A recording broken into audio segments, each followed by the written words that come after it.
The scorching sun beat down on Lily Zimmerman as she raced toward the burning cabin, her heart pounding with terror at the sight of flames engulfing the only home she'd known since arriving in Wasco, Oregon territory. It was 1872, and in this unforgiving frontier, losing one's home meant losing everything. "Pa! Pa! Where are you?" she screamed, her voice barely audible over the roar of the inferno that had once been their modest homestead. The dry timber crackled and popped as the fire consumed it with ruthless efficiency. Her father had gone into town that morning, but his horse was tied outside, which meant he had returned and could be trapped inside. Without a second thought, Lily lifted her skirts and charged toward the burning structure. The heat hit her like a wall as she approached the door, but desperation drove her forward. She pressed her shoulder against the door, wincing as it gave way, unleashing a blast of scorching air that stole her breath. "Pa!" she called again, coughing as smoke filled her lungs. The interior was a hellish landscape of flame and shadow. She squinted through the thick haze, trying to locate her father amidst the chaos. A beam crashed down nearby, sending sparks flying in all directions. Lily shielded her face with her hands and pushed deeper into the cabin. There, slumped in the corner, was her father. He wasn't moving. "Pa! I'm coming!" She stumbled toward him, navigating around fallen furniture and dancing flames. When she reached him, she grabbed his shoulders and shook him. His eyes fluttered open, glazed with confusion. "Lily, get out!" he rasped. "Not without you." She hooked her arms under his and began to drag him toward the door, her slight frame straining against his weight. Her father was a large man, weathered by years of hard labor, and even semi-conscious. He was almost too heavy for her to move. As they inched toward the exit, Lily felt the heat intensifying. The cabin groaned around them, timbers shifting ominously. The air grew thicker, hotter, making each breath a struggle. Just as they neared the doorway, a burning beam crashed down, blocking their path. Desperate, Lily reached for a blanket that had fallen to the floor, intending to use it to beat back the flames. The moment her hands grasped the fabric, searing pain shot through her palms. The blanket was hot, too hot, but she couldn't let go, not with her father's life at stake. Gritting her teeth against the agony, she slapped at the flames, clearing just enough space for them to squeeze through. "Almost there, Pa," she gasped, tears streaming down her soot-streaked face. With one final Herculean effort, she dragged him across the threshold and out into the relative safety of the yard. They collapsed onto the dirt, Lily's chest heaving as she gulped in fresher air. Only then did she notice the excruciating pain in her hands. Looking down, she saw angry red blisters forming across her palms and fingers. The skin was mottled and peeling in places, blackened in others. She bit back a cry of pain, focusing instead on her father. "Pa, can you hear me? We need to get further away." Before he could respond, hoofbeats thundered across the yard. Lily looked up to see a rider approaching at breakneck speed, his form silhouetted against the afternoon sun. He dismounted before his horse had fully stopped, rushing toward them with purpose in his stride. "Miss, are you all right?" His voice was deep, tinged with a southern drawl. As he drew closer, Lily could make out his features, a strong jawline shadowed with stubble, piercing blue eyes that assessed the situation with a single sweep, and dark hair that curled slightly at the nape of his neck. "My father," she managed, her voice raw from smoke. "He needs help." The stranger knelt beside them, checking her father's pulse with practiced efficiency. "He's alive, but we need to get him away from this heat." He looked at Lily, his gaze sharp. "Can you walk?" She nodded, attempting to push herself upright, but when her hands pressed against the ground, pain shot up her arms, forcing a cry from her lips. The man's attention immediately shifted to her burned hands. "You're hurt." It wasn't a question. Without hesitation, he unbuttoned his shirt, revealing sun-bronzed skin beneath. He pulled the garment off, tearing it into strips with quick, efficient movements. "This might sting," he warned, gently taking one of her hands in his. His touch was surprisingly gentle for such a rugged-looking man. With careful precision, he wrapped the strips of fabric around her burned palms, creating makeshift bandages.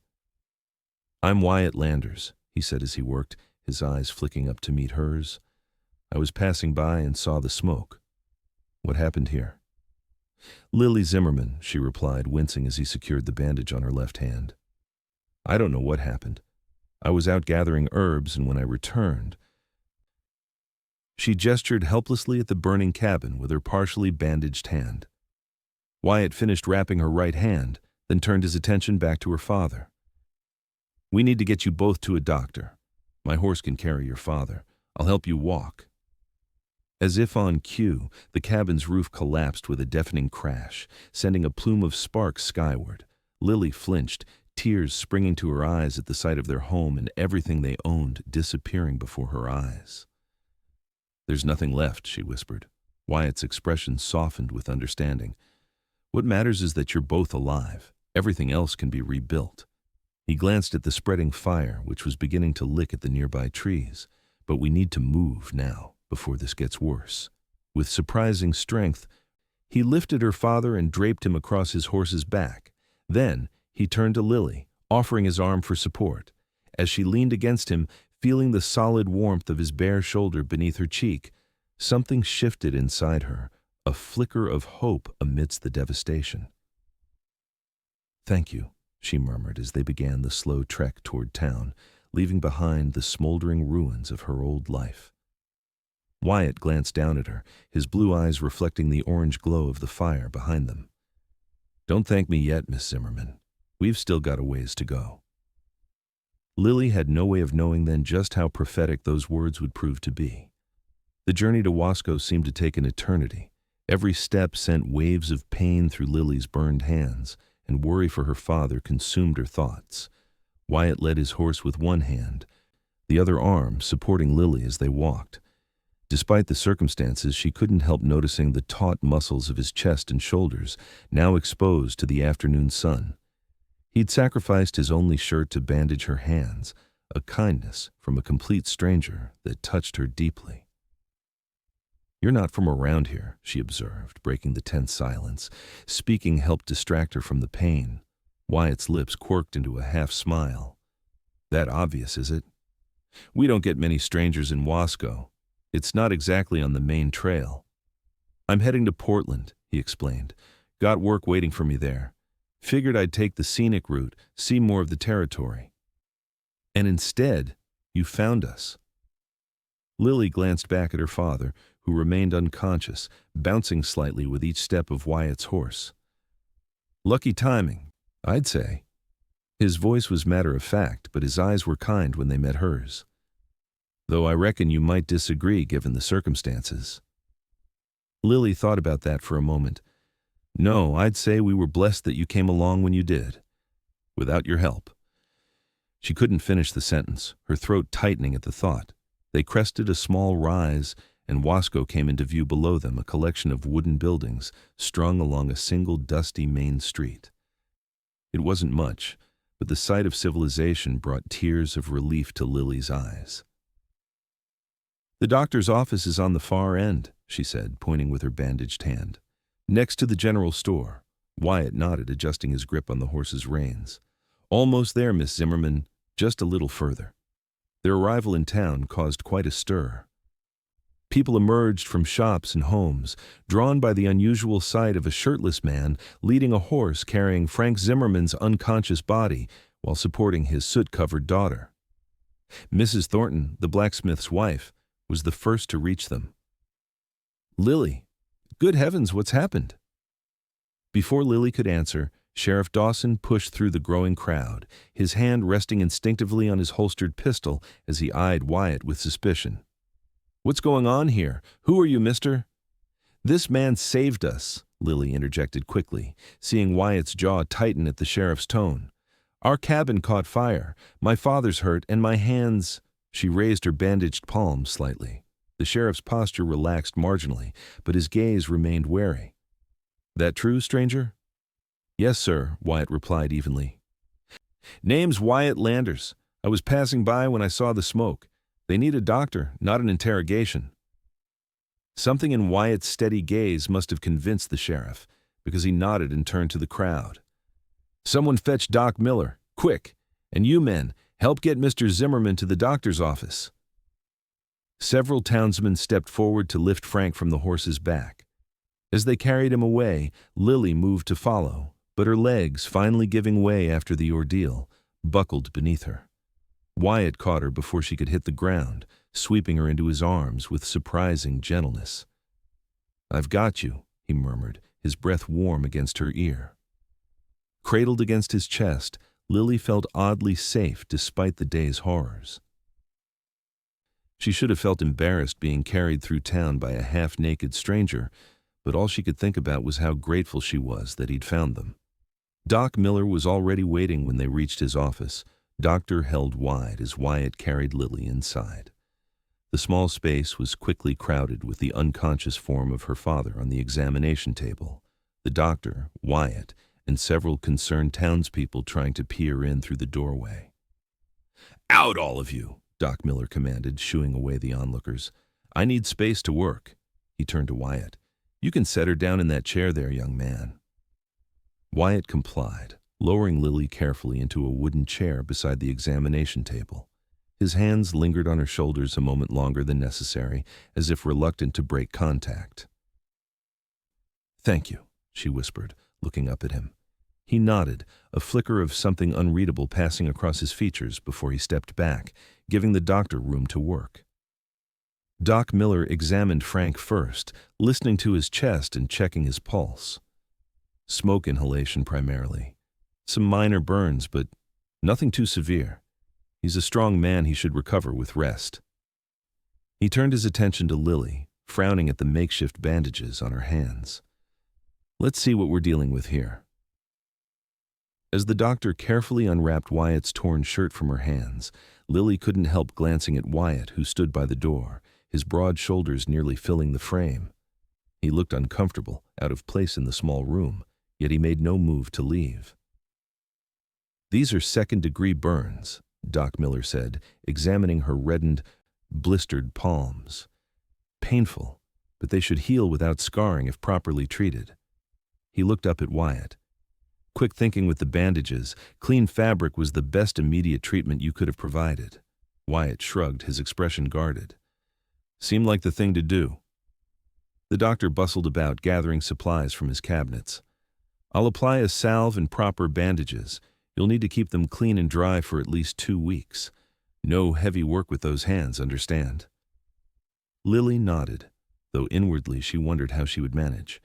With their cabin destroyed and her father injured, the burden of rebuilding their lives would fall to her, and now she couldn't even use her hands. As if reading her thoughts, Mrs. Thornton, who had squeezed past Wyatt to enter the room, spoke up. "You'll stay with us, of course, both of you. We've plenty of room, and you can't be expected to fend for yourselves in this condition." Tears of gratitude welled in Lily's eyes. "That's very kind, but—" "No arguments," Mrs. Thornton said firmly. "It's settled." While the doctor treated Lily's burns, Sheriff Dawson returned with news. "I sent some men out to your property. Fire's burned itself out mostly, but there's nothing left of the cabin. They'll check for any salvageable items once it's cooled." Lily closed her eyes, fighting back tears. Everything they'd worked for over the past 2 years, gone in an afternoon. "Any idea how it started?" Wyatt asked, his voice cutting through her despair. The sheriff shook his head. "Too early to tell. Could have been anything cooking fire gone wrong, lightning strike from that storm the other day finally catching. Or it could have been deliberate," Wyatt suggested quietly. The room went silent. Lily's eyes flew open. "What do you mean?" Wyatt shifted uncomfortably, aware of all eyes on him. "I noticed some tracks leaving your property heading away from town. Might be nothing, but—" "Are you suggesting arson?" Sheriff Dawson's voice hardened. "That's a serious accusation, stranger." "Not accusing anyone," Wyatt replied evenly. "Just noting what I saw." The sheriff frowned. "I'll look into it. In the meantime, you planning on staying in Wasco, Mr. Landers?" "I hadn't planned to," Wyatt admitted, glancing at Lily. Something in his expression softened. "But plans can change." "Good," Mrs. Thornton interjected before the sheriff could respond. "Because this poor girl will need help rebuilding, and her father won't be fit for hard labor for some time." She eyed Wyatt appraisingly. "You look strong enough. You any good with a hammer, young man?" A hint of a smile touched Wyatt's lips. "Yes, madam. I've built a cabin or two in my time." "Then it's settled. You'll stay and help the Zimmermans rebuild. We'll find you lodging at the boarding house." Mrs. Thornton's tone brooked no argument. Lily looked up at Wyatt, trying to read his expression. He'd been on his way somewhere else, had his own plans and obligations. She couldn't ask him to stay for her sake. "Mr. Landers, you've already done more than enough," she said. "You don't need to—" "I'll stay," he interrupted, his blue eyes meeting hers with unexpected intensity. "At least until you're back on your feet." Doc Miller finished bandaging Lily's hands and stood back, wiping his own on a towel. "Well, that settles that. Frank needs rest, and Lily needs someone with two good hands to help her. Seems like Providence brought Mr. Landers to Wasco just when he was needed most." As the others discussed arrangements, Lily found herself studying Wyatt's profile. Who was this man who had appeared like some guardian angel in their hour of need? And why was he willing to put aside his own journey to help strangers? More importantly, why did her heart beat faster whenever his eyes met hers? The next few days passed in a blur for Lily. Her father remained at Doc Miller's, drifting in and out of consciousness as his body fought to recover from the smoke inhalation. Lily divided her time between sitting at his bedside and reluctantly accepting Mrs. Thornton's hospitality at the blacksmith's home. True to his word, Wyatt stayed in Wasco. He took a room at the boarding house and spent his days assessing the damage at the Zimmerman property and beginning the process of clearing away the charred remains of the cabin. Each evening, he would come to the doctor's office to report his progress to Lily, his clothes covered in soot and ash, but his blue eyes bright with determination. On the fourth day after the fire, Lily arrived at her father's bedside to find him fully awake and alert for the first time. Relief flooded through her as he smiled weakly up at her. "There's my girl," he rasped, his voice still rough from the smoke. "Pa." She leaned down awkwardly to embrace him, hampered by her bandaged hands. "I was so worried." Frank Zimmerman's weathered face creased with concern as he noticed her bandages. "Your hands, what happened?" "Just some burns. They're healing well." She deliberately downplayed the injury, not wanting to worry him further. "How are you feeling?" "Like I tried to smoke an entire tobacco field at once," he said with a weak chuckle that dissolved into coughing. When he recovered, he asked, "The cabin?" Lily hesitated, but there was no gentle way to deliver the news. "It's gone, Pa. Nothing left but the chimney stack." Her father closed his eyes, his expression pained but not surprised. "I feared as much. I remember coming home, lighting the stove. Then nothing." He opened his eyes again, searching her face. "How did we get out?" Lily explained about returning to find the cabin ablaze, dragging him from the flames, and Wyatt's timely arrival. As she spoke, she became aware of footsteps behind her and turned to see the man himself standing in the doorway, hat in hand. "Speak of the devil," she said with a small smile. Wyatt nodded politely. "Miss Zimmerman. Mr. Zimmerman, it's good to see you awake, sir." Frank studied the younger man with interest. "So you're the one who saved us. Lily tells me we owe you our lives." "Your daughter did the saving, sir. I just helped afterward." Wyatt's gaze flickered to Lily, warm with something that might have been admiration. "Modest, too," Frank remarked. "Well, son, I'm obliged to you nonetheless." He tried to shift position and winced. "Doc says I'll be stuck here for another week at least." "Don't worry about the property, sir," Wyatt said. "I've cleared most of the debris. Sheriff Dawson and some men from town helped yesterday. The land is ready for rebuilding when you're well enough." Frank frowned. "That's mighty kind, but we can't ask you to—" "Already discussed that, Pa," Lily interjected gently. "Mr. Landers has offered to help us rebuild. Many folks in town have offered materials and labor, too." She didn't mention that much of this generosity had materialized after Wyatt had spent an evening at the saloon, quietly but firmly making the case for community assistance. "We don't take charity. her father began, a flash of the stubborn pride that had carried them through many hardships surfacing despite his weakened state. "It's not charity, sir," Wyatt said firmly. "It's neighbors helping neighbors. That's how things work out here, isn't it?" Frank regarded him for a long moment, then nodded slowly. "I suppose it is. Still, a man likes to stand on his own 2 feet. "You will," Wyatt assured him. "I'm just lending a hand until then." Doc Miller entered then, shooing Lily and Wyatt out so he could examine his patient. In the small waiting area, Lily turned to Wyatt, noting that he looked more tired than usual. "You've been working too hard," she said, concern coloring her voice.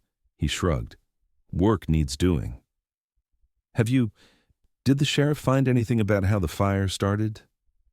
Wyatt's expression sobered. "Nothing definitive. Those tracks I mentioned led nowhere useful. Could have been anyone passing by." He hesitated, then added, "Sheriff did find something odd, though. The fire seems to have started in at least 2 places." Lily frowned. "What does that mean?" "It means it probably wasn't an accident." His voice was gentle, but the words landed like stones. "Who would do such a thing?" Lily whispered, struggling to comprehend why anyone would deliberately destroy their home. Wyatt glanced toward the doctor's office door, then lowered his voice. "Has your father had trouble with anyone? Land disputes? Old grudges?"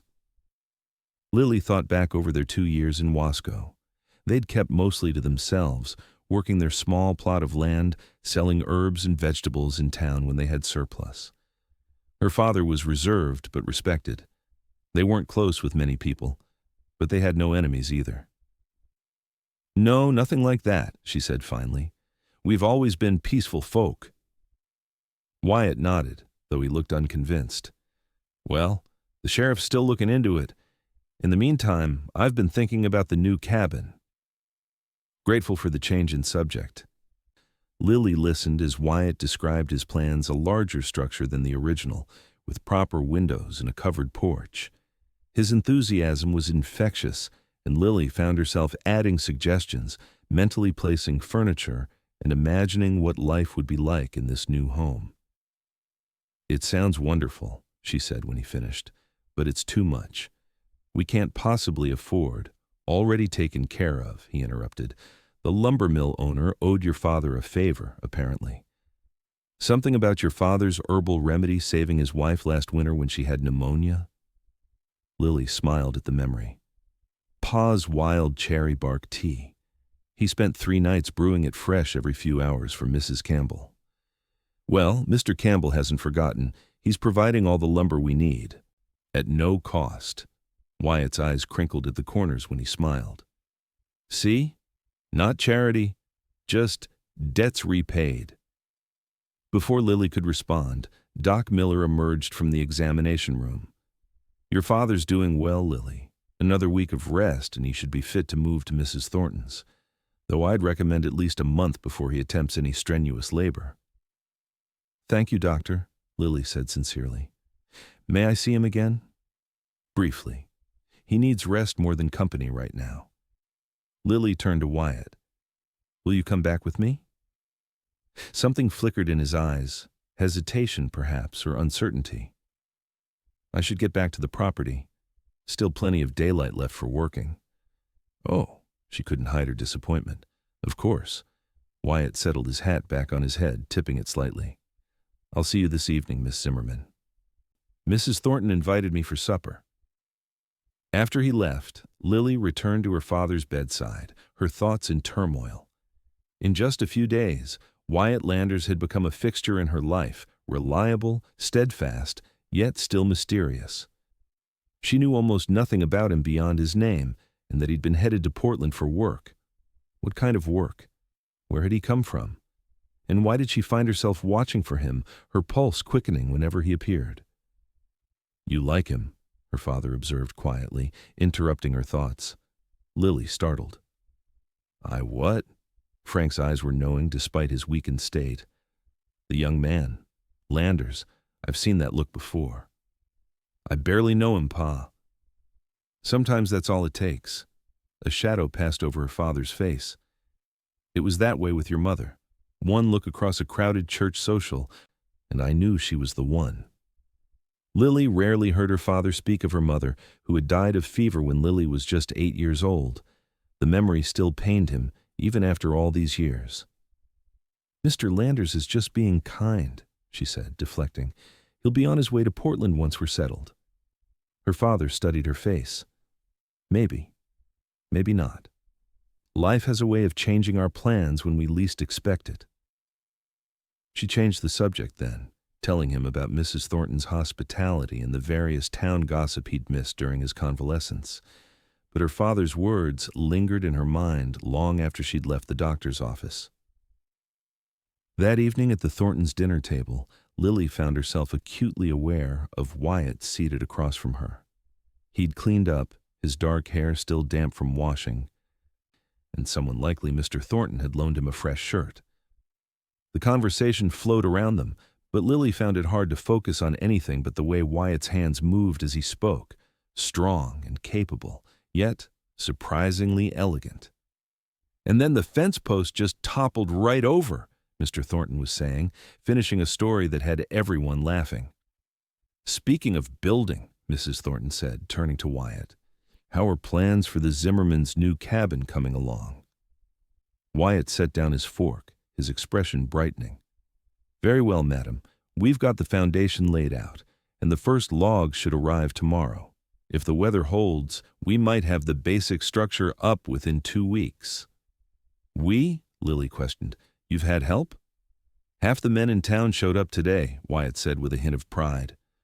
"Once word got around that we were starting, they just appeared with tools in hand."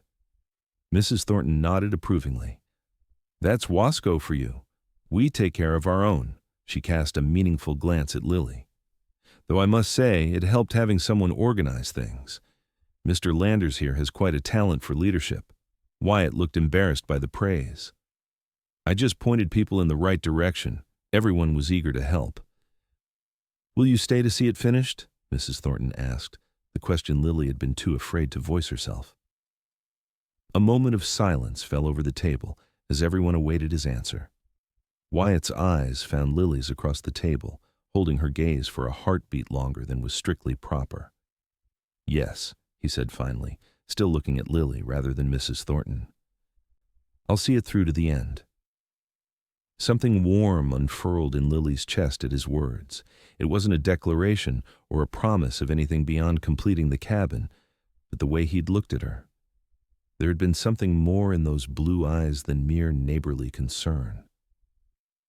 Later, as Wyatt prepared to leave for the boarding house, Lily followed him onto the Thorntons' porch. The evening was warm, fireflies blinking lazily in the gathering darkness. "Thank you," she said simply, standing before him with her bandaged hands clasped in front of her. "For what?" he asked, his hat in his hands, turning it slowly by the brim. "For staying. For helping us rebuild.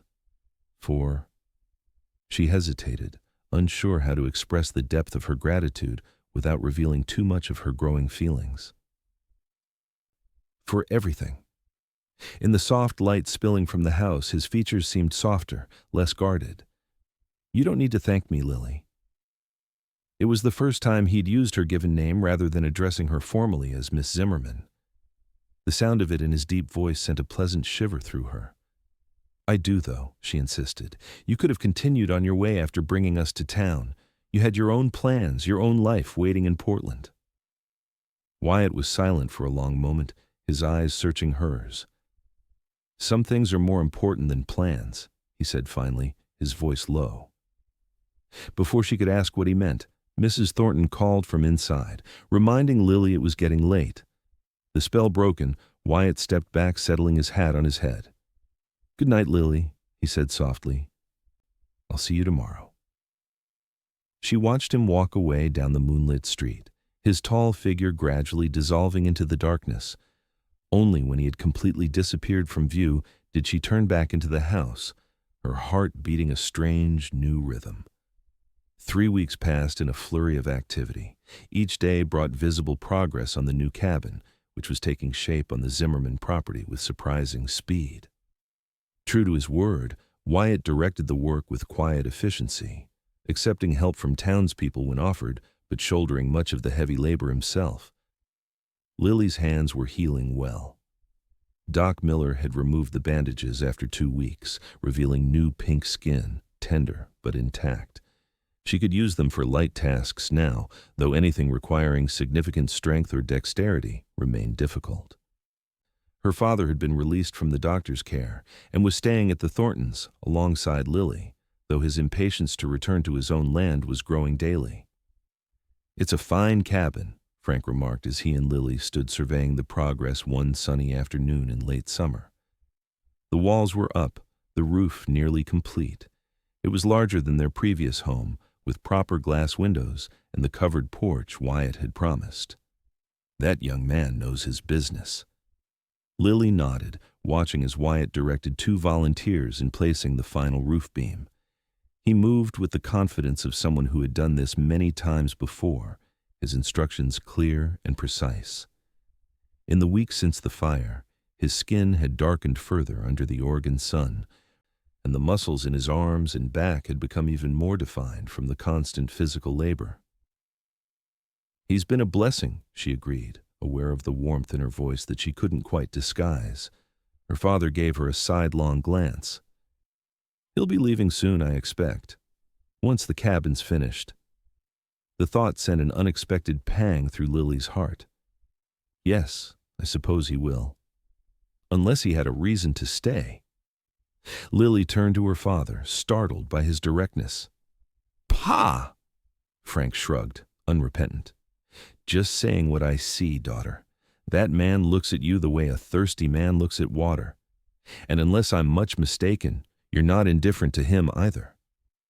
Before Lily could formulate a response, Wyatt approached, wiping sweat from his brow with a bandana.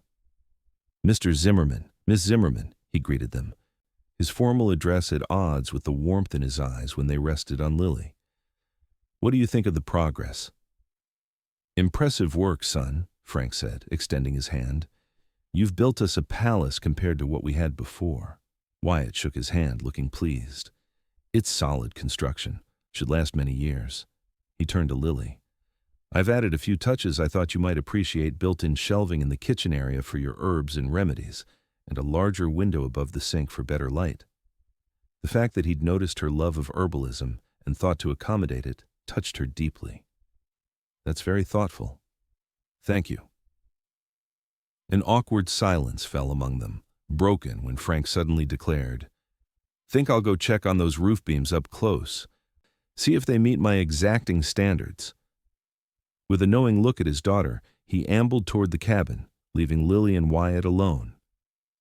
"Your father's improving quickly," Wyatt observed, watching the older man climb the ladder to the roof with only minimal difficulty.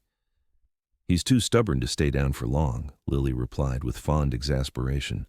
"Doc Miller says he should take it easy for another week at least, but—" She gestured helplessly at her father, now inspecting the roof beams with exaggerated care. Wyatt chuckled, the sound rich and warm. "Reminds me of my own father. Man broke his leg when I was 14 and was back on a horse 3 days later, splint and all." It was a rare personal detail from a man who shared little about himself. Lily seized the opportunity to learn more. "Where is your father now?" A shadow passed over Wyatt's features. "He passed on 5 years ago, influenza." "I'm sorry," Lily said softly, resisting the urge to touch his arm in comfort. "And your mother?" "Gone when I was small. Just a few memories of her." His gaze was distant for a moment before returning to Lily. "What about you? Your father mentioned you lost your mother young." "When I was 8. Fever took her quickly." Lily looked down at her healing hands. "That's when Pa started teaching me about herbs and healing plants. Said if we'd known more, maybe we could have saved her." Wyatt's eyes were understanding. "Is that why you grow so many medicinal plants?" Lily nodded, surprised and touched that he'd noticed this detail about her life. "I've been collecting and growing them ever since. Made a small business of it too, selling tinctures and salves in town." "You're good at it," Wyatt said. "Doc Miller told me your burn salve recipe is better than his own." Lily blushed at the compliment. "It's just comfrey and calendula with a few other things. Nothing special. I disagree, Wyatt said quietly. I think your healing touch is very special indeed. The intensity in his gaze made her breath catch. For a moment, it seemed he might say more, but the spell was broken by a shout from the cabin as one of the volunteers called for Wyatt's assistance. I should get back, he said, reluctance evident in his voice. Of course, Lily replied, equally reluctant to end their conversation. Will you join us for supper at the Thorntons again tonight? A smile spread across his face, transforming his serious features. I'd like that very much. As he walked back to the cabin, Lily found herself considering her father's words. Did Wyatt look at her, the way a thirsty man looks at water? And if he did, what did that mean for them both when the cabin was finished and his reason for staying in Wasco was gone?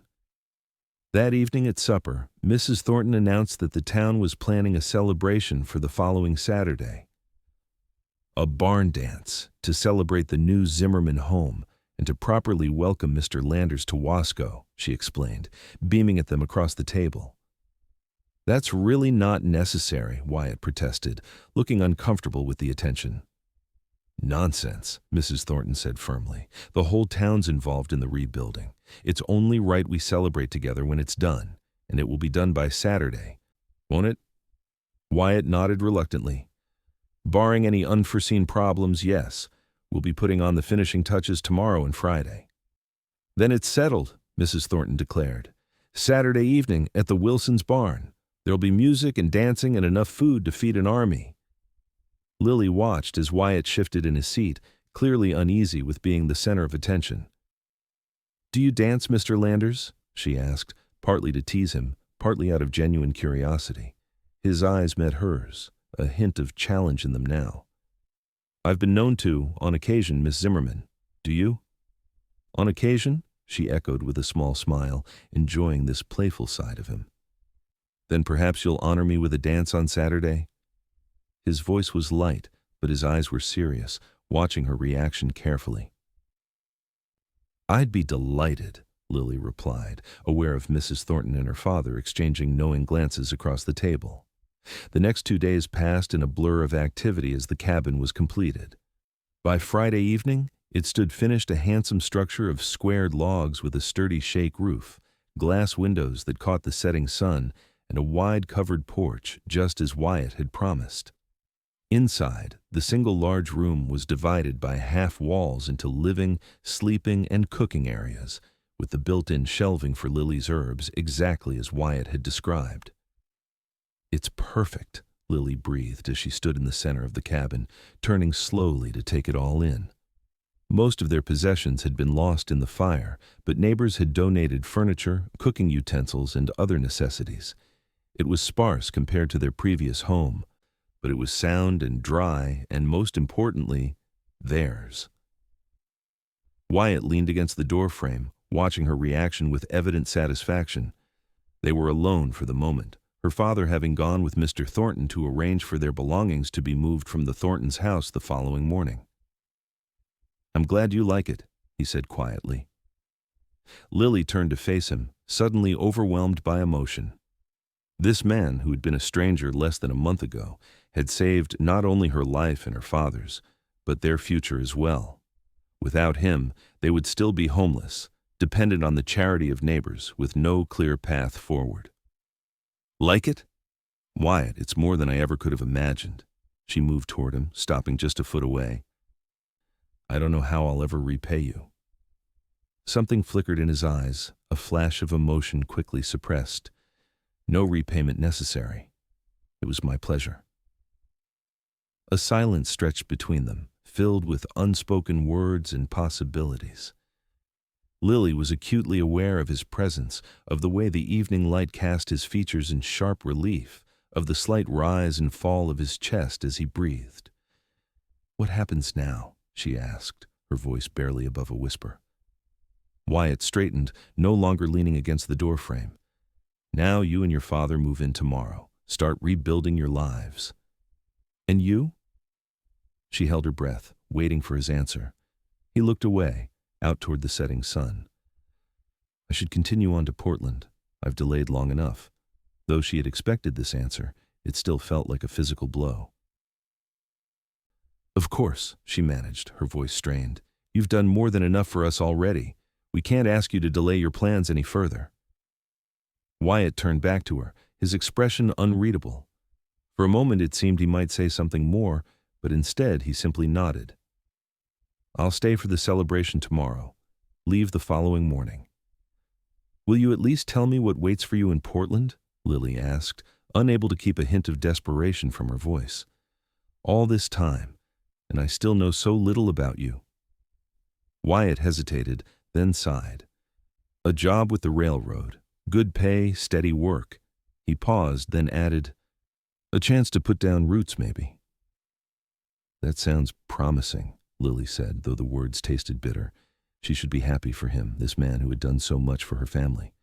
Instead, she felt only a hollow ache at the thought of him leaving. "It was," he said, the past tense not lost on Lily. Before she could question him further, he straightened his shoulders and offered a smile that didn't quite reach his eyes. "I should go.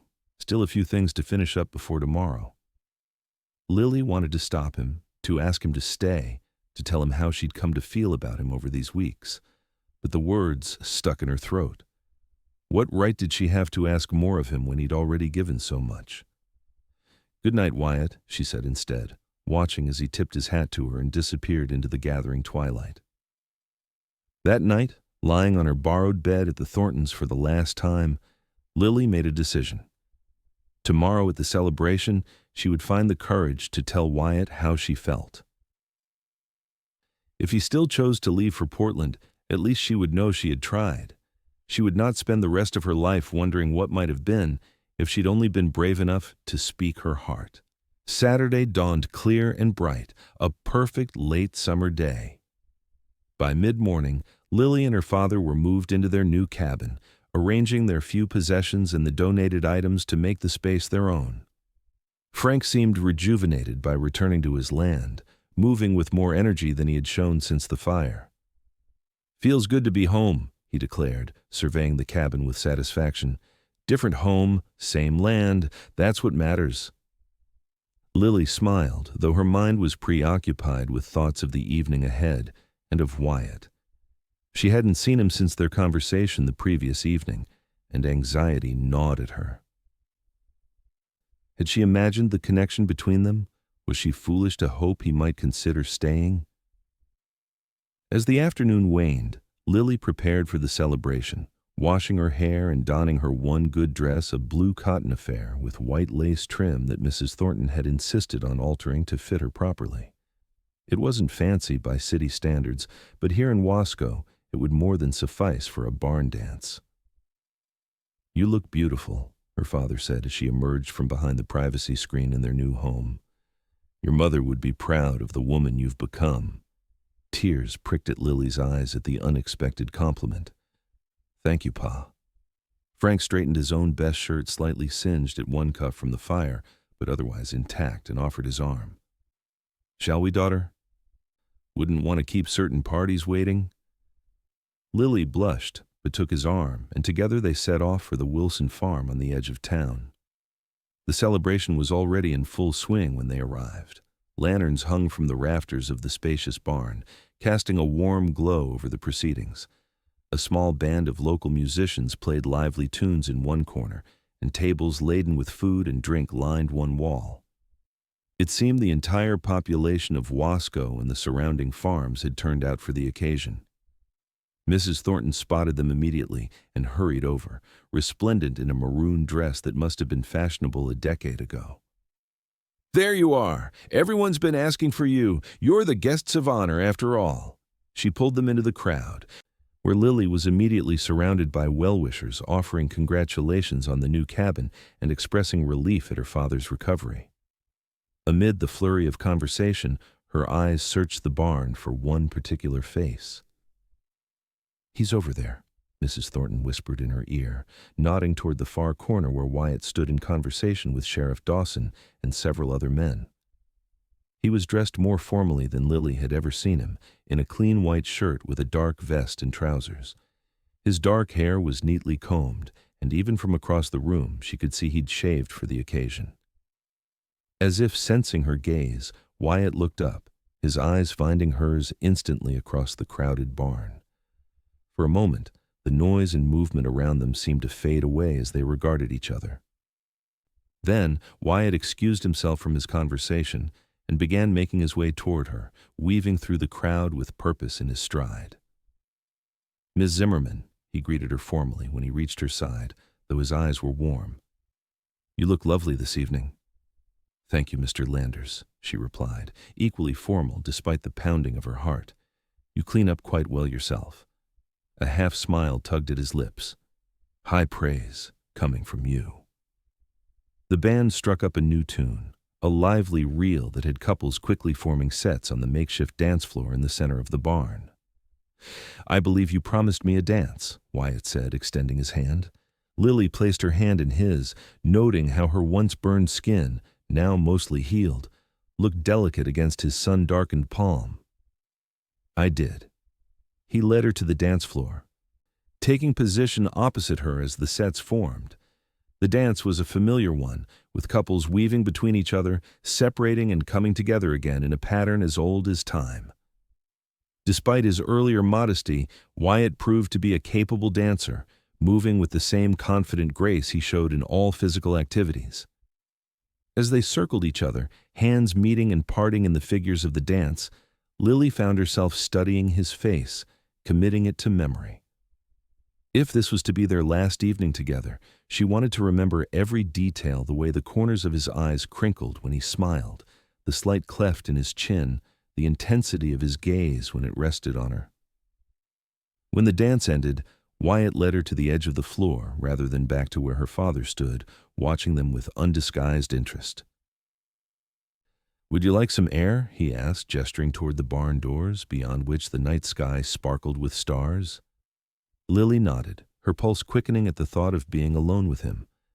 "Yes, please." They slipped outside, away from the noise and heat of the crowded barn. The night was cool but pleasant, with a slight breeze carrying the scent of pine and wildflowers. They walked in silence for a few moments, until they reached a small bench set beneath an ancient oak tree, a short distance from the barn. "May I?"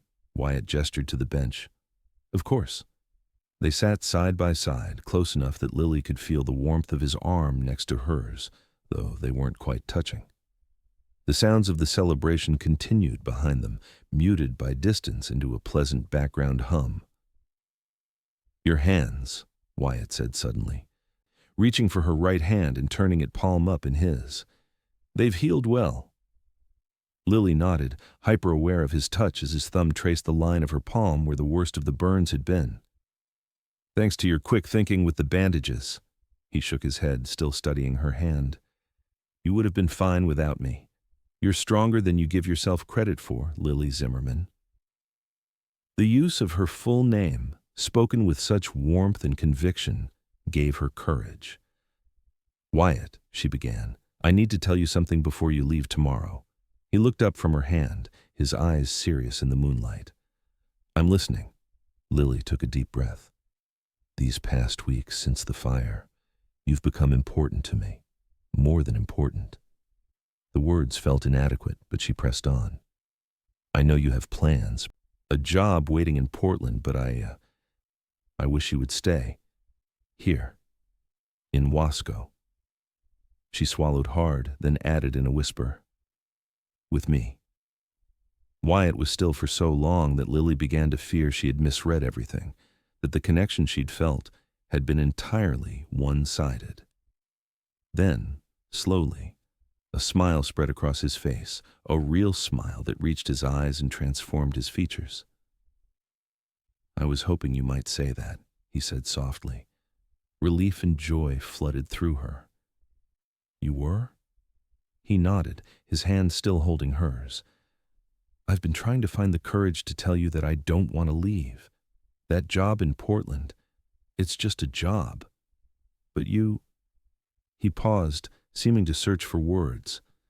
"You're something else entirely." Lily's heart was pounding so hard she was sure he must be able to hear it. "What are you saying, Wyatt?"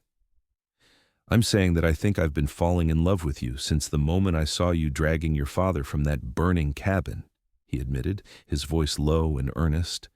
Your courage, your determination, your kindness, everything about you calls to something in me that I didn't even know was there. Tears of joy pricked at Lily's eyes. I feel the same way, she whispered. I've been so afraid to tell you, afraid you'd feel obligated to stay even if you didn't want to. Wyatt shook his head, his free hand coming up to cup her cheek. Lily, the only obligation I feel is to my own heart, and it's telling me very clearly that my place is here, if you'll have me.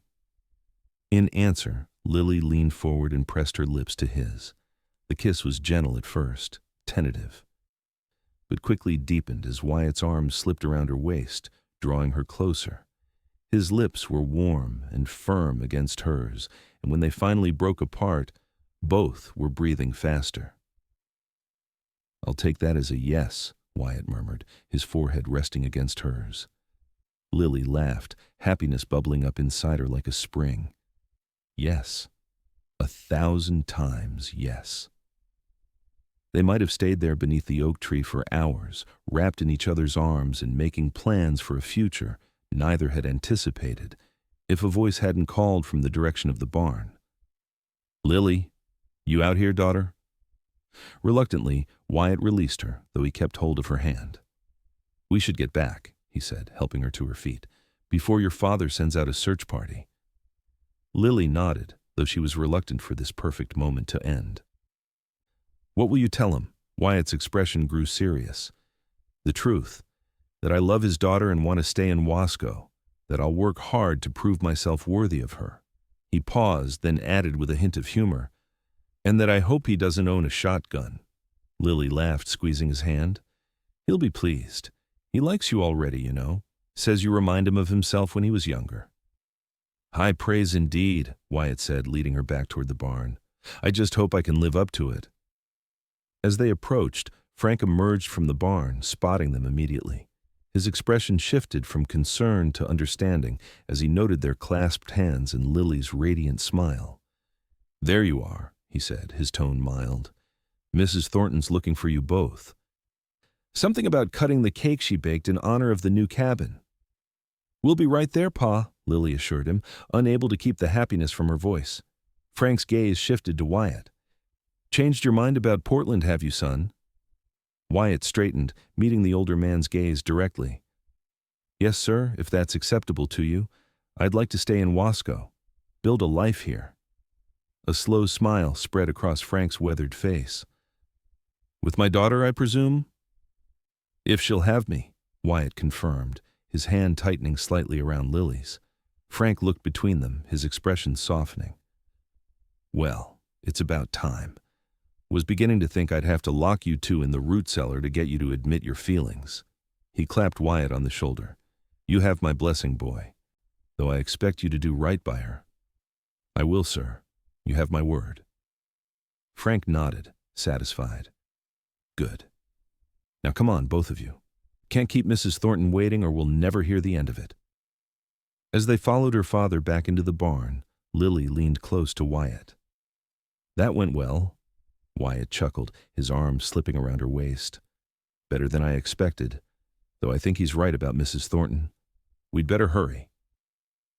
The celebration took on new meaning for Lily after that. What had been a community gathering to mark the completion of their new home became in her heart a celebration of new beginnings in more ways than one.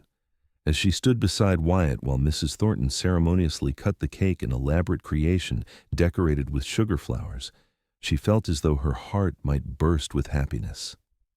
Word of their understanding spread quickly through the barn, as such news always does in small communities.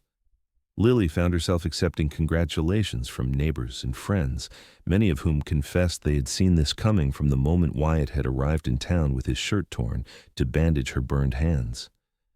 It was like something out of a storybook, Mrs. Wilson sighed, patting Lily's arm. A handsome stranger appearing just when needed most, sacrificing his very shirt to tend your wounds. Beside her, Wyatt shifted uncomfortably, clearly embarrassed by the romantic interpretation of what he had seen as simple necessity. Lily squeezed his hand in understanding. Yes, It was quite the entrance, she agreed, smiling up at him. Though I think I prefer him with his shirt on. Generally speaking. This drew laughs from the women gathered around them and a flush of color to Wyatt's cheeks that Lily found utterly endearing. As the evening progressed, they danced several more times, Lily reveling in the feeling of Wyatt's hand at her waist, the surety of his steps as he guided her through the figures. Between dances, they stood close together, sometimes speaking, sometimes simply enjoying each other's presence amidst the festivity. "Have you thought about where you'll stay?" Lily asked during one such moment. "Now that you're not leaving, I mean." Wyatt considered this. "I can continue at the boarding house for now. It's comfortable enough, and Mrs. Peterson keeps me well fed." "And after that?" Lily pressed, curious about his longer-term plans. A smile played at the corners of his mouth. "Well, I was thinking I might build my own place. There's good land available just east of town, according to Sheriff Dawson." "Your own place," Lily repeated, warmth spreading through her at the implication. "That sounds permanent." "That's the idea," Wyatt said softly, his eyes serious. "I meant what I said, Lily. I want to build a life here. With you." Before she could respond, the band struck up a slower tune, a waltz. Wyatt held out his hand, a question in his eyes. Lily placed her palm in his without hesitation, allowing him to lead her onto the floor where other couples were already beginning to move in time with the music.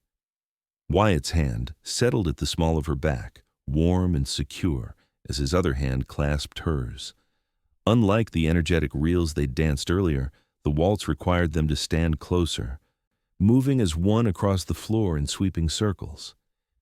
Lily was acutely aware of the solid strength of his chest beneath her hand, the subtle scent of soap and pine that clung to him, the intensity of his gaze as he looked down at her.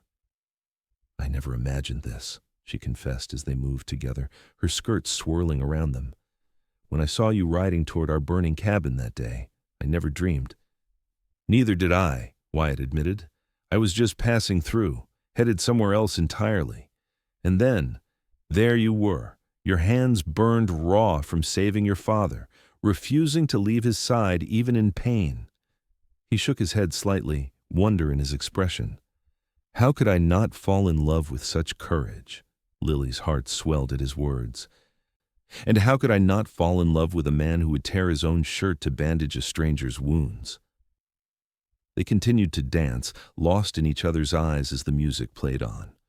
Around them, other couples moved across the floor, and the celebration continued unabated. But for Lily and Wyatt, it might as well have been just the two of them, alone beneath the stars. As the waltz drew to a close, Wyatt leaned down, his lips close to Lily's ear. "Come with me tomorrow," he murmured. "I want to show you the land I'm considering." Lily nodded, a thrill of excitement running through her at the thought. "I'd like that very much." The remainder of the evening passed in a blur of happiness. As the celebration wound down and families began to depart, Wyatt walked Lily and her father back to their new cabin, the three of them strolling beneath a canopy of stars that seemed to Lily to shine more brightly than ever before. At the cabin door, Frank discreetly excused himself, mumbling something about checking the new stove before retiring, leaving Lily and Wyatt alone on the porch he had built with his own hands. "It's been quite a night," Lily said, gazing up at Wyatt in the moonlight. "The best of my life," he replied simply, his hands coming to rest lightly on her waist. "Mine too." She reached up, her fingers tracing the line of his jaw, still marveling that she was free to touch him this way. "Will you come for me in the morning? To see this land you've mentioned?" Wyatt nodded, turning his head slightly to press a kiss to her palm. "First thing, we can make a day of it, bring a picnic. Perhaps?" "I'd like that." Lily's voice was soft in the still night air. For a moment they stood in silence, reluctant to part despite the lateness of the hour. Then Wyatt bent his head, capturing her lips in a kiss that spoke of promise and passion, and a future neither had anticipated, but both now embraced wholeheartedly. When they finally broke apart, both breathless, Wyatt rested his forehead against hers. "Good night, Lily," he whispered. "Dream of me." I will, she promised, though I suspect the reality will be even better than any dream. With a final swift kiss, Wyatt stepped back, his eyes never leaving hers as he backed away from the porch. Until morning, he said, his voice a caress in the darkness. Lily watched as he disappeared down the path toward town, her heart full to bursting with joy and anticipation for what the new day and all the days to follow would bring. Inside the cabin, her father was indeed checking the stove, though Lily suspected it had needed no such attention. She moved to his side, placing a kiss on his weathered cheek. "Thank you, Pa," she said simply. He glanced at her, his eyes twinkling in the lamplight. "For what? Giving you a few minutes of privacy?" "For everything," Lily clarified. "For bringing us to Oregon, for teaching me to be strong, for approving of Wyatt."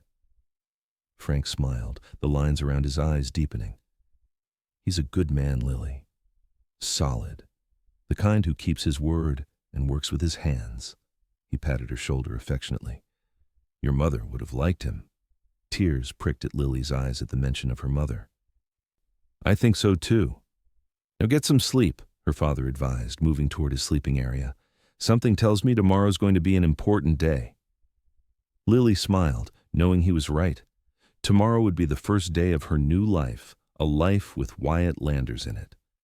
As she prepared for bed in her new home, built by the hands of the man she loved, she couldn't help but marvel at how tragedy had turned to blessing.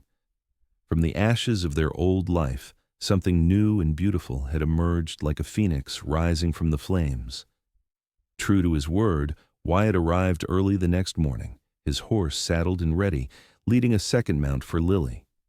He'd packed a picnic lunch in his saddlebags, and his face lit up when she emerged from the cabin, dressed in her riding skirt and a simple blouse, her hair braided for practicality. "Good morning," she greeted him, accepting his help as she mounted the horse, a gentle mare borrowed from the livery stable.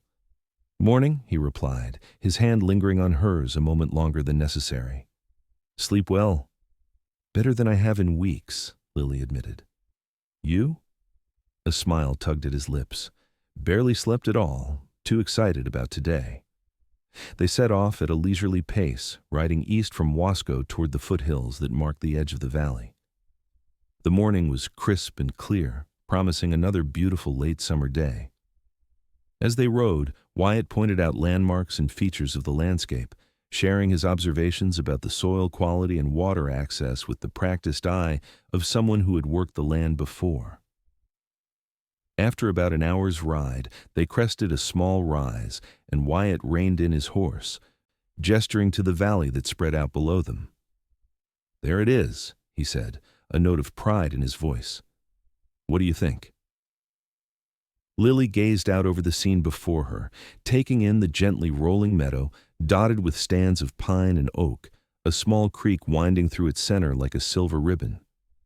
To the east, the foothills provided shelter from winter winds, while the western exposure would catch the afternoon sun.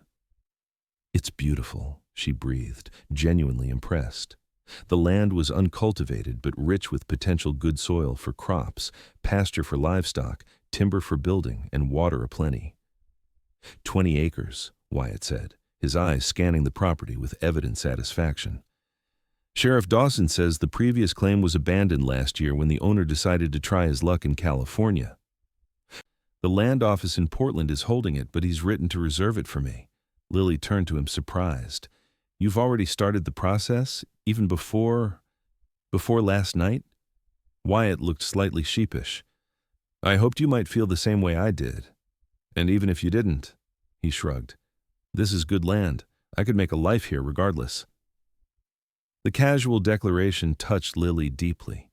This wasn't a whim for Wyatt, a sudden decision made in the heat of emotion. He had been considering Wasco as his home, considering putting down roots here, even before he knew she returned his feelings. "Show me everything," she requested, eager to see this place through his eyes. They dismounted, tethering the horses to a nearby tree, and Wyatt led Lily on a tour of the property, pointing out where he envisioned building a house, a barn, outbuildings.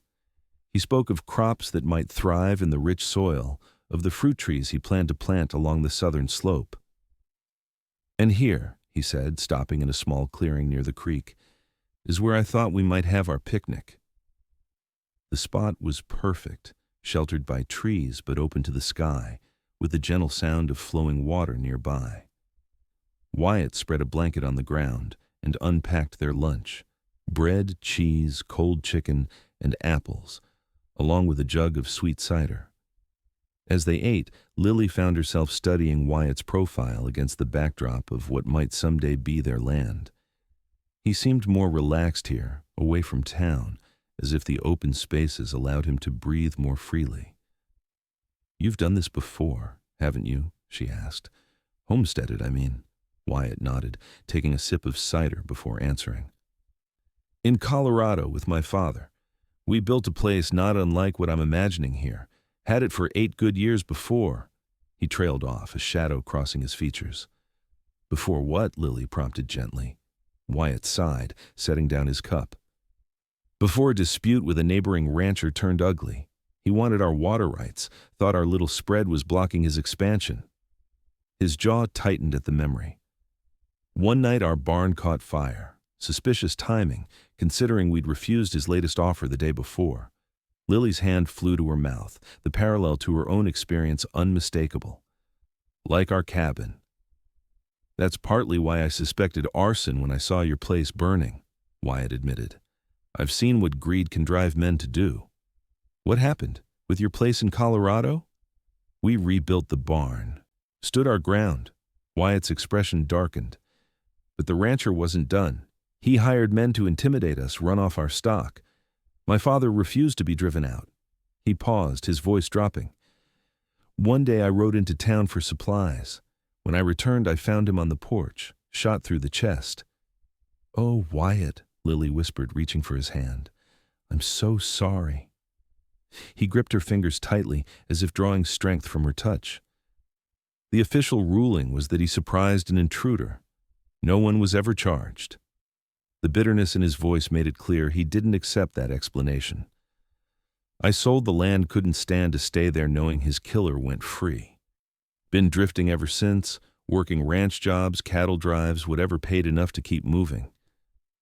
"Until now," Lily said softly. Wyatt's eyes met hers, the pain of the past giving way to something warmer. "Until now. Until you." He brought her hand to his lips, pressing a kiss to her knuckles. "You've made me want to stop running, Lily. To build something permanent again, something worth fighting for." Lily's heart swelled with both sympathy for his loss and joy at his words. "We'll build it together," she promised. "A home no one can take from us." They lingered in the clearing long after the food was gone, talking of plans and dreams, of the life they might create on this patch of Oregon soil. As the sun began its westward descent, Wyatt helped Lily to her feet, but instead of moving toward the horses, he kept hold of her hands, his expression suddenly serious. "I know this is fast," he began, his voice low and earnest. "We've known each other only a month, but sometimes, when something feels this right." He took a deep breath, then continued. "Lily Zimmerman, would you do me the honor of becoming my wife? Of building a life with me on this land?" Though she had sensed the conversation moving in this direction, the actual proposal still took Lily's breath away. She looked up into Wyatt's face, seeing hope and vulnerability and love reflected there. "Yes," she said without hesitation, her voice steady despite the tears of joy that sprang to her eyes.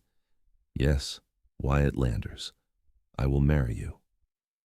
His face broke into the most radiant smile she had yet seen from him, and then his arms were around her, lifting her off her feet and spinning her in a circle that made her laugh aloud with sheer happiness. When he set her down, he cradled her face in his hands with infinite tenderness.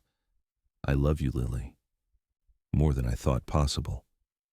"And I love you," she replied, standing on tiptoe to press her lips to his. The kiss was both a seal on their promises and a beginning, the first of countless embraces they would share in the years to come. When they finally broke apart, Wyatt rested his forehead against hers, his breath coming quick and warm against her skin. "When?" he asked simply.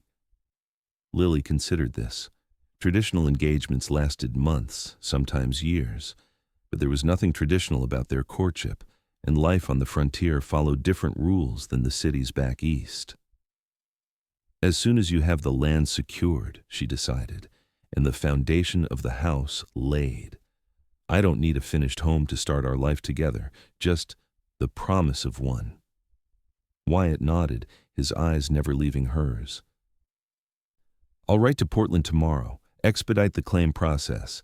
With good weather, we could break ground for the house within 2 weeks."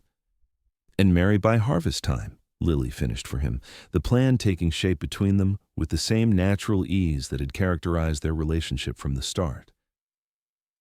As they rode back to Wasco, the setting sun painting the landscape in shades of gold and amber, Lily felt a contentment she had never known before.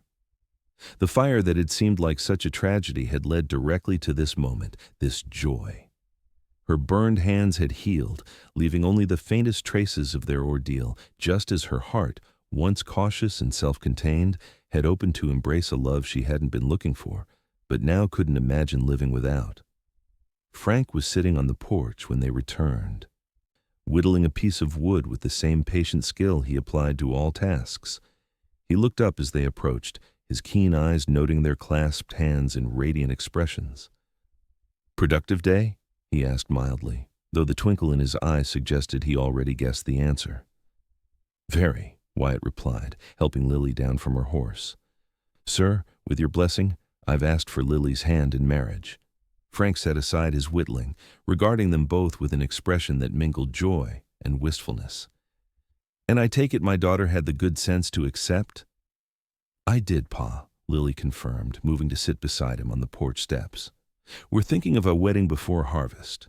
Her father nodded, considering this. "Sensible timing. Get settled before winter sets in." He turned his attention to Wyatt, his expression growing more serious. "You'll take good care of her? Provide for her? Protect her? Love her as she deserves?" "Yes, sir," Wyatt replied without hesitation. "For as long as I live."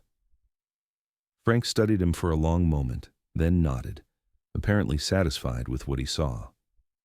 "Then you have my blessing, and my welcome to the family." He rose, extending his hand to Wyatt, who clasped it firmly. "Now come inside, both of you. This calls for a toast." Inside the cabin, Frank poured 3 small glasses of whiskey, a luxury he rarely indulged in. He handed one to Wyatt and one to Lily, raising his own in a toast. "To new beginnings," he said simply. "May your life together be long and filled with joy." They touched glasses, the crystal chiming softly in the quiet of the cabin. As Lily sipped the fiery liquid, she glanced from her father to her future husband, her heart full with love for both men. Different as they were in age and background, they shared the qualities she valued most: strength tempered with kindness, determination balanced with compassion, and unwavering loyalty to those they loved. The weeks that followed were a whirlwind of activity. True to his word, Wyatt secured the land claim with remarkable speed, thanks in part to Sheriff Dawson's connections at the land office. Work began on the foundation of their future home, with many of the same townspeople who had helped rebuild the Zimmerman cabin now lending their labor to this new project. Lily divided her time between helping her father restore their herb garden and assisting with plans for the new house. Her hands had healed completely, leaving only the faintest traces of the burns that had brought Wyatt into her life. Sometimes, when she was working in the garden, she would pause to examine her palms, marveling at how something as painful as those burns had ultimately led to such happiness. Word of their engagement spread quickly through Wasco, met with universal approval. Mrs. Thornton immediately appointed herself unofficial wedding planner, insisting on hosting the ceremony in her garden, which was the pride of the town with its carefully tended roses and elegant arbors. "It will be perfect for an autumn wedding," she declared, already envisioning Lily and Wyatt exchanging vows beneath the turning leaves. "And of course, you'll need a proper dress. My Eliza left her wedding gown when she moved to San Francisco. With a few alterations, it would fit you beautifully." Lily, who had assumed she would simply wear her best dress for the ceremony, was touched by the offer. "That's very generous, Mrs. Thornton, but I couldn't possibly—" "Nonsense," the older woman interrupted firmly. "Eliza would be delighted to have her gown worn again, especially by someone as deserving as you. Consider it a wedding gift." And so it was decided. The wedding would take place in the Thorntons' garden on the first Saturday in October, with Reverend Clark officiating and the entire town in attendance. In the meantime, work on Wyatt and Lily's house progressed rapidly, the frame rising against the autumn sky, as if eager to provide shelter for the family that would soon occupy it. Each evening, Wyatt would join Lily and her father for supper, the three of them discussing the day's progress and plans for the future. It was during one such meal, just 2 weeks before the wedding, that the sheriff arrived at their door with troubling news. "Evening, Frank, Lily, Wyatt," he greeted them, removing his hat as he stepped into the cabin. His expression was grave, immediately putting Lily on alert. "Sheriff Dawson," Frank acknowledged, rising to offer the lawman a seat at their table. "What brings you out here at this hour?" The sheriff accepted the chair but waved away the offer of food. "I'm afraid I have some news that couldn't wait." He looked directly at Wyatt. "Those suspicions you had about the fire not being an accident? Turns out you were right." Lily felt a chill run through her. "What do you mean?" "Got word from the marshal in the Dalles today. They arrested a man there for attempted arson, caught him trying to set fire to a mercantile after hours. During questioning, he admitted to several other jobs, including a cabin outside Wasco about 2 months back." Frank's face darkened with anger. "He confessed to burning our home? Why?" "We had nothing of value, no enemies that I know of." Sheriff Dawson shook his head. "Wasn't personal. He was hired to do it, paid to make it look like an accident." "Hired by whom?" Wyatt asked, his voice dangerously quiet. The sheriff hesitated, then sighed. "Man named Blackfield, James Blackfield. He's been buying up land all around these parts for the past year or so. Seems he had his eye on your property, Frank, but knew you wouldn't sell." Lily gasped. "Mr. Blackfield from Portland? The one who sent that land agent around last spring?" Frank nodded grimly. "Offered me half what the place was worth. I told him I wasn't interested in selling at any price." He turned to the sheriff. "And his response was to burn us out, hoping we'd give up and move on." "That's the size of it," Sheriff Dawson confirmed. "The marshal in the Dalles has issued a warrant for Blackfield's arrest, but he's disappeared, likely headed east when he heard his hired man was caught." Wyatt's hand found Lily's under the table, squeezing it reassuringly. "What happens now?" he asked the sheriff. "The arsonist will stand trial. As for Blackfield, they'll keep looking, but—" He shrugged, the gesture conveying the difficulty of finding a man who didn't want to be found in the vastness of the frontier. After the sheriff left, a heavy silence fell over the cabin.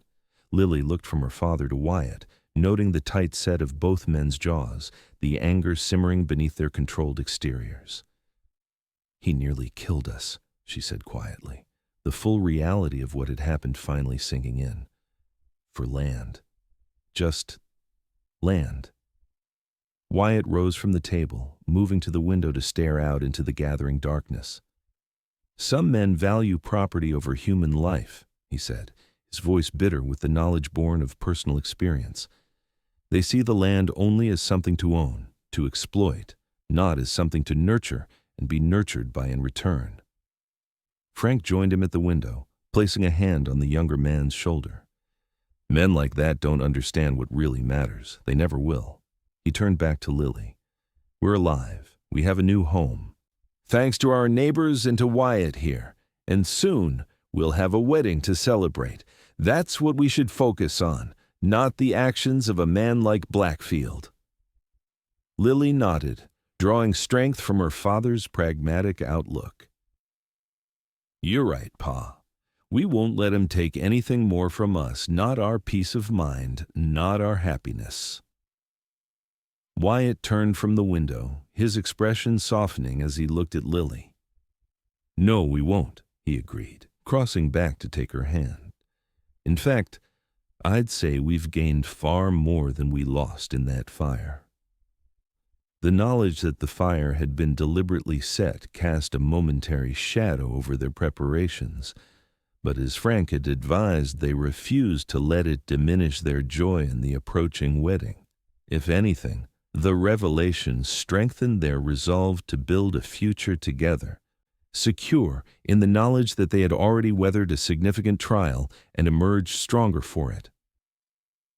The day before the wedding dawned clear and crisp, the autumn air carrying just a hint of the winter to come. Lily spent the morning with Mrs. Thornton and several other women from town, making final adjustments to her borrowed wedding gown, an elegant creation of ivory silk with delicate lace trim that Mrs. Thornton insisted made Lily look like an angel descended from heaven. "It's beautiful," Lily acknowledged, turning before the mirror to admire the way the silk caught the light. "I never imagined wearing something so fine." "Every bride deserves to feel special on her wedding day," Mrs. Thornton declared, adjusting the lace at the neckline with practiced fingers. "And you, my dear, have earned it more than most." That afternoon, following tradition, Lily and Wyatt spent apart, each attending to last-minute preparations. Wyatt, along with Frank and several men from town, put the finishing touches on the roof of their new home. Though the interior was still largely unfinished, the structure was now weather-tight, ready to receive its occupants after the wedding. As the sun set on her last evening as a single woman, Lily sat on the porch of the cabin with her father, both of them watching the stars emerge one by one in the darkening sky. "Nervous?" Frank asked, his voice gentle in the gathering twilight. Lily considered the question. "Not about marrying Wyatt," she said truthfully. "That feels more right than anything I've ever done. But about being a wife, starting a new life away from here." She gestured at the cabin and the land around it. "This has been home for so long." Frank nodded, understanding in his eyes. "It's natural to feel that way. Change, even good change, is never easy." He patted her hand. "But you'll always have a place here, you know that. And your new home isn't so far that you can't visit whenever you want." "Will you be all right, Pa? Living here alone?" her father chuckled. "I managed on my own for many years before you were old enough to help around the place, Lily girl. I think I can manage again." His expression grew more serious. "Besides, I won't be alone. Got this whole town looking out for me, don't I?" Lily leaned her head against his shoulder, grateful for his steady presence, his unwavering support. "I love you, Pa." "Love you too, daughter." He pressed a kiss to the top of her head. "Now, get some sleep. Tomorrow's a big day." The wedding day arrived with a splendor that seemed designed specifically for the occasion, the sky a perfect blue, the trees around the Thorntons' garden ablaze with autumn color, the air crisp but not cold. By mid-morning, it seemed the entire population of Wasco and the surrounding farms had gathered in the garden, dressed in their Sunday best, faces alight with anticipation. In an upstairs room of the Thornton house, Lily stood before the mirror in her wedding gown, scarcely recognizing the radiant young woman who looked back at her. Mrs. Thornton had arranged her hair in an elegant updo, with small white flowers woven throughout, and the gown, with its fitted bodice and flowing skirt, transformed her usual practical appearance into something almost ethereal. "You look beautiful," came her father's voice from the doorway. Lily turned to see him standing there, his own appearance transformed by his best suit, recently brushed and pressed for the occasion. There was a sheen in his eyes that might have been tears. "Pa," she said, moving to embrace him, "do you really think so?" "I know so," he assured her, holding her at arm's length to take in the full effect. "Your mother would be so proud of the woman you've become, Lily, so proud of the choices you've made." At the mention of her mother, Lily felt her own eyes fill with tears. "I wish she could be here today." "She is, in a way," Frank said gently, "in you, in the strength and kindness you show every day." He reached into his pocket and withdrew a small velvet pouch. "I've been saving this for today," curious. Lily accepted the pouch and carefully opened it. Inside was a delicate gold locket, oval-shaped and engraved with a floral design. "It was your mother's," Frank explained, "given to her by her mother on her own wedding day. I thought you might want to wear it today." Tears spilled onto Lily's cheeks as she cradled the locket in her palm. "It's perfect, Pa. Will you help me put it on?" Frank carefully fastened the chain around his daughter's neck, the locket nestling just below her collarbone. "There," he said, his voice rough with emotion. "Now you're truly a bride." A knock at the door heralded Mrs. Thornton, who poked her head in with undisguised excitement. "It's time, dear. Everyone's ready, and I must say, your Mr. Landers looks quite dashing in his new suit." Taking a deep breath to steady herself, Lily took her father's arm. "I'm ready," she said, and knew it was true in every sense of the word. They descended the stairs and emerged into the garden, where a path had been created between rows of chairs, leading to an arbor now draped with autumn flowers and vines. At the end of the path stood Wyatt, tall and handsome in a dark suit, his hair neatly combed, his face alight with an expression that sent Lily's heart soaring. Beside him stood Reverend Clark, prayer book in hand, and gathered in the chairs on either side of the path were the people of Wasco. Friends, neighbors, the community that had embraced them both, supported them through tragedy, and now shared in their joy. As Lily and her father began their walk down the path, a hush fell over the gathering. Lily was aware of smiling faces turned toward her, of murmured appreciation for her appearance, but her eyes were fixed on Wyatt, drinking in the sight of him waiting for her, his gaze never leaving hers as she approached. When they reached the arbor, Frank placed Lily's hand in Wyatt's with the time-honored gesture of giving away the bride. "Take care of each other," he said simply, his voice carrying in the quiet garden before stepping back to take his seat in the front row. "Dearly beloved," Reverend Clark began, his rich voice resonating with the familiar words of the marriage ceremony.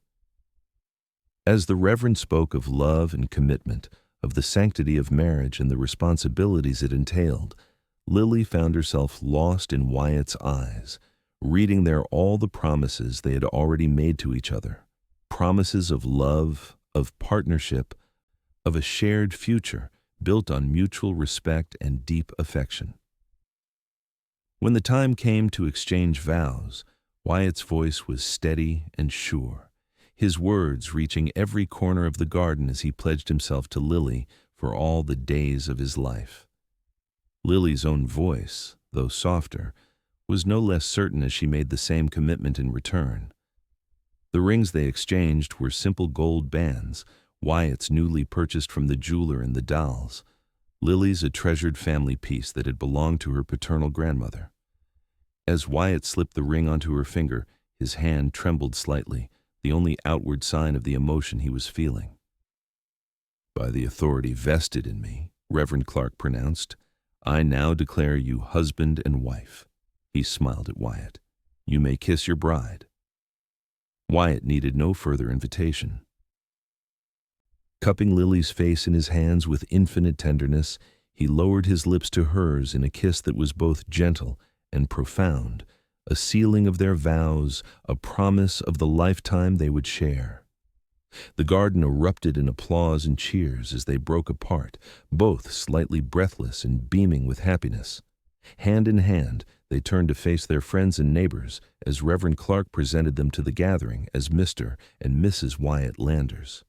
The celebration that followed was everything a frontier wedding should be: joyous, communal, and abundant. Tables had been set up throughout the garden, laden with food contributed by nearly every household in Wasco.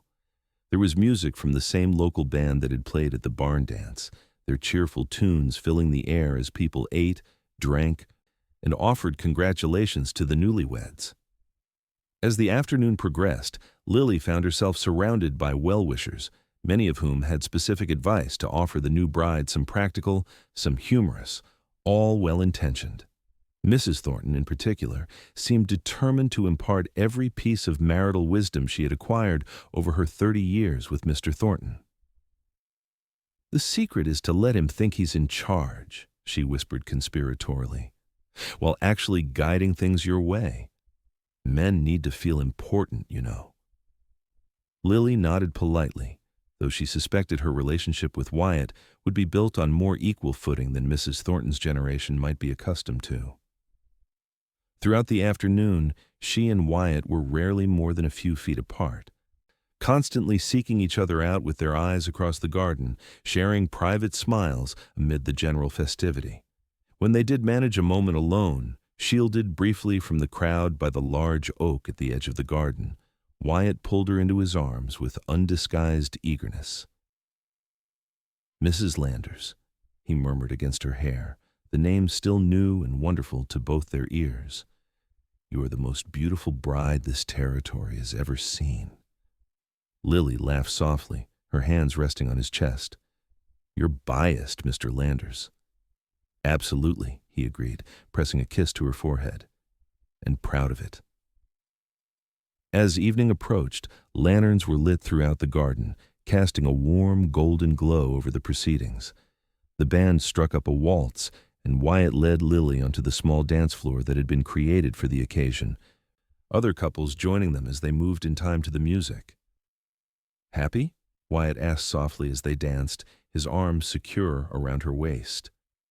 Lily looked up at him, her heart so full it seemed impossible it could contain so much joy. "Happier than I ever thought possible," she admitted. "And you?" "I never knew happiness like this existed," he said simply, his blue eyes serious in the lamplight. "Never thought I'd find someone like you." They continued to dance as twilight deepened into night, the stars emerging overhead as if to bless their union. Finally, as the hour grew late, they made their farewells, accepting final congratulations and well wishes from the guests. Frank embraced his daughter with fierce affection. "Be happy, Lily girl," he whispered. "That's all I've ever wanted for you." "I will be, Pa," she assured him, returning his embrace. "We'll see you tomorrow for Sunday dinner, just as we planned." With a final wave to the assembled guests, Lily and Wyatt departed the Thorntons' garden, climbing into the wagon that would take them to their new home on the land they now shared. As they rode through the quiet streets of Wasco and out into the countryside beyond, Lily nestled against Wyatt's side, a sense of peace settling over her. When they reached their property, Wyatt drew the wagon to a halt before the new house, their house, its windows glowing with welcoming light. Before Lily could move to climb down, Wyatt handed her the reins and jumped to the ground. "Wait there," he instructed with a smile that hinted at some surprise. Curious, Lily watched as he circled to her side of the wagon. Then, without warning, he reached up and lifted her bodily from the seat, cradling her in his arms as if she weighed nothing at all. "Wyatt," she laughed, clinging to his neck. "What are you doing?" "Carrying my bride across the threshold," he replied, his expression a mixture of tenderness and mischief. "It's tradition, isn't it?" He carried her up the newly built porch steps and paused at the door, which stood slightly ajar.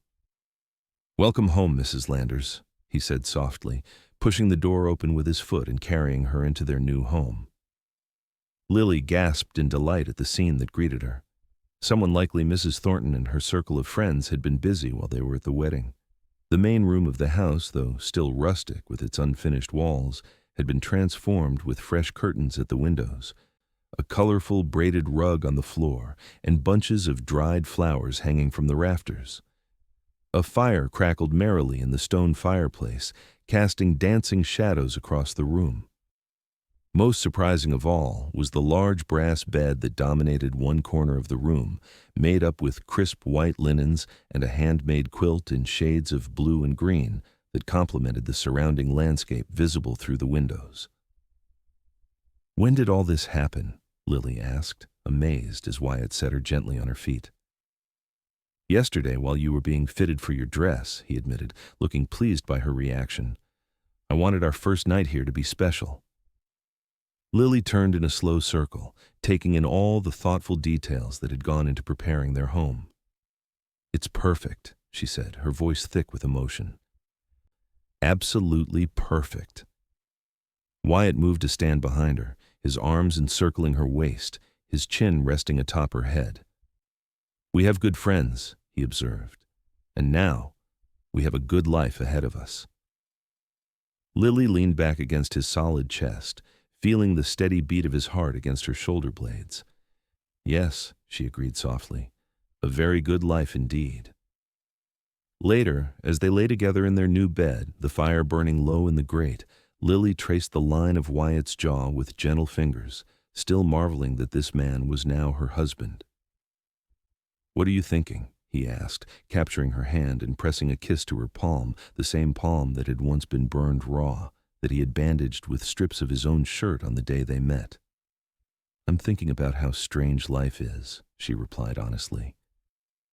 "How the worst day of my life watching our cabin burn, nearly losing Pa, my hands so badly burned I couldn't use them, turned out to be the beginning of the best chapter of my life." Wyatt nodded, understanding in his eyes. "From the ashes," he murmured, drawing her closer, "like a phoenix." "Exactly like that," Lily agreed, nestling against him. "Out of destruction came something beautiful, something neither of us expected, but both of us needed." "And now?" Wyatt prompted, his fingers combing gently through her hair, which he had unbound for the night.